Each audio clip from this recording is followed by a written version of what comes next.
Todos recordamos el Mundial de Francia 98, pero sobre todo al equipazo que tenía Brasil, una máquina arrasadora, destruían a cualquier equipo que se les enfrentara. Hasta las semifinales, el mejor jugador del torneo venía siendo Ronaldo Nazário.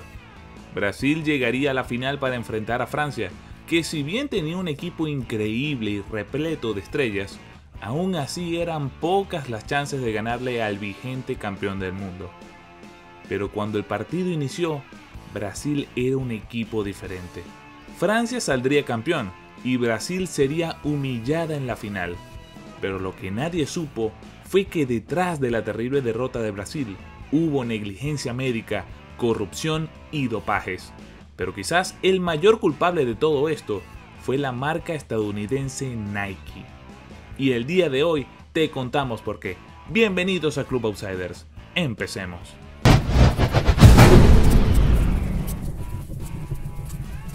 Un año antes del Mundial, en 1997, la Confederación Brasileña de Fútbol dejó de vestir la marca Umbro y firmó un gran acuerdo de patrocinio con Nike. Se trataba del contrato de patrocinio más grande y caro de la historia hasta ese momento. Las cantidades no fueron públicas, pero se saben que fueron cientos de millones de dólares. Los jugadores aparecieron en miles de comerciales, esos que en su momento veíamos en la televisión y que todavía vemos con nostalgia.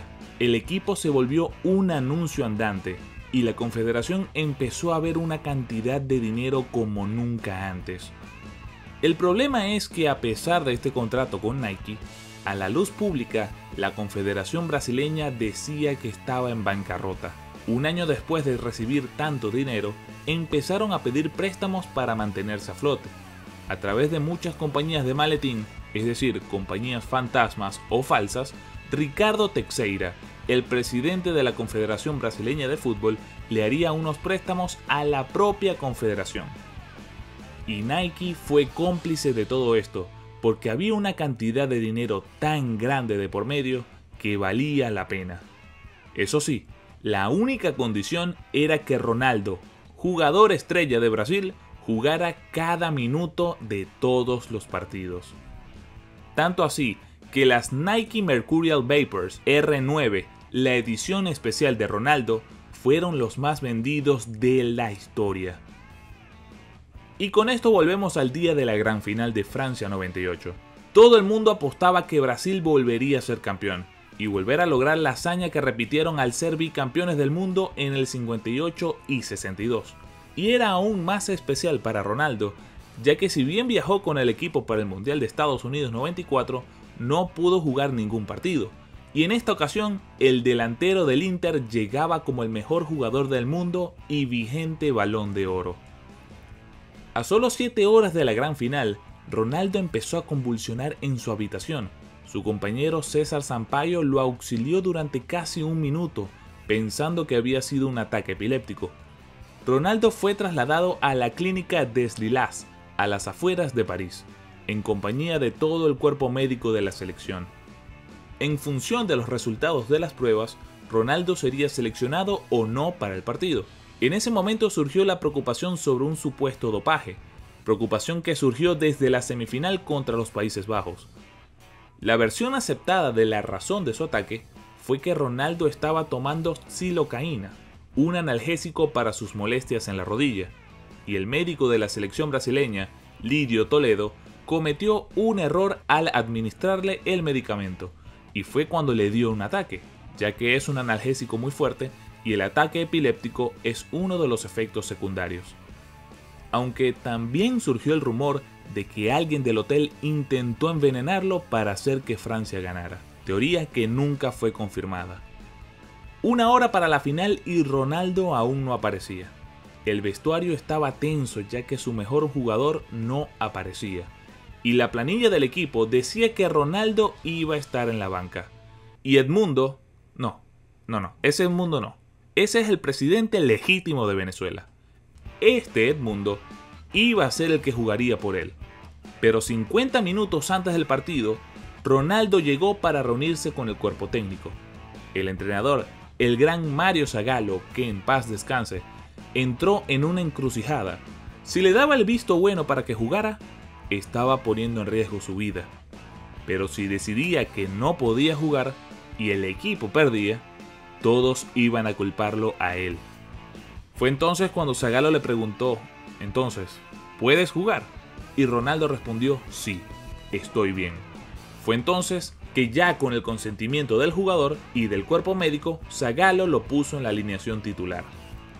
También se rumorea que no solo fue la insistencia de Ronaldo lo que le hizo cambiar de parecer, sino una llamada del presidente Teixeira obligándolo a poner a Ronaldo, ya que tenía que cumplir con compromisos contractuales. Inició el partido y si bien estuvo reñido, un Ronaldo débil, que además sufrió un fortísimo golpe propinado por el arquero Bartés, junto a los goles de Zidane al 27 y al 46, hacían que Brasil llegara 2-0 al descanso. Hasta ese momento, la selección brasileña nunca había perdido por más de 2 goles en un partido de la Copa del Mundo. ¡Ja! Pobres brasileños, no sabían lo que les iba a venir. Mario Zagallo después declararía, estaba deseando que acabara la primera parte. Tuvimos un gran trauma por Ronaldo. Ronaldo no tenía que jugar. Planificamos todo el partido e hicimos la alineación sin él. Hubo mucho daño psicológico. El equipo estaba atrapado, atado. Pero entonces él pidió jugar. Él me dijo que quería hacerlo. Y como otra leyenda brasileña, Tostão, llegó a decir, en mis tiempos, el gobierno militar era el que mandaba. Ellos elegían al 11 inicial. Ahora que los patrocinadores y las marcas mandan en el mundo, ¿quién crees que elige al equipo? Según Edmundo, todos en el equipo sabían que iban a perder, ya que Ronaldo estaba jugando medicado, débil y su vida peligraba. Y lo puedes ver, el equipo estaba tan decepcionado que cuando ya iban perdiendo 2-0, Edmundo entró a la cancha y cuando vio la actitud de sus compañeros les empezó a gritar, los amenazó con golpearlos. El partido estaba perdido desde antes de empezar y el equipo estaba destruido. Años después, Edmundo incluso confirmó que todo el caso de Nike es real durante una conversación que le grabaron en secreto y claro, tuvo que demandar a las personas que lo grabaron y pedirle perdón públicamente a la marca. Pero la peor parte de todo es que al final del partido, cuando ya habían perdido y Ronaldo estaba viendo a los franceses celebrar desde un costado de la cancha, se amarró los zapatos y se los colgó en el cuello, porque lo más importante de todo era que el logo de Nike se viera. Mucho tiempo después, Ricardo Teixeira perdió su puesto en la Confederación, ya que en noviembre del 2010 la BBC emitió un reportaje especial, Los sucios secretos de la FIFA, en el que se revelaba que Teixeira había aceptado sobornos en la década de los 90 de una agencia de derechos televisivos. Estos sobornos también implicaron a su suegro, João Havelange, presidente de la FIFA en aquel entonces. Las distintas investigaciones abiertas hicieron que tanto la opinión pública como el gobierno de Brasil exigiesen su salida. Al final, Teixeira dimitió en marzo del 2012 por razones de salud.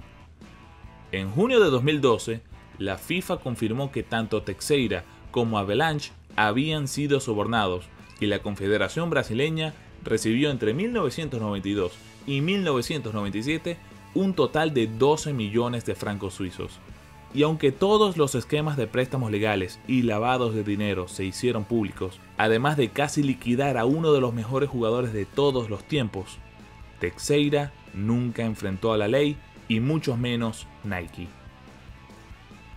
Y bien amigos, eso fue todo por el video del día de hoy. ¿Conocías el caso de Ronaldo? ¿Sabías este entramado de corrupción?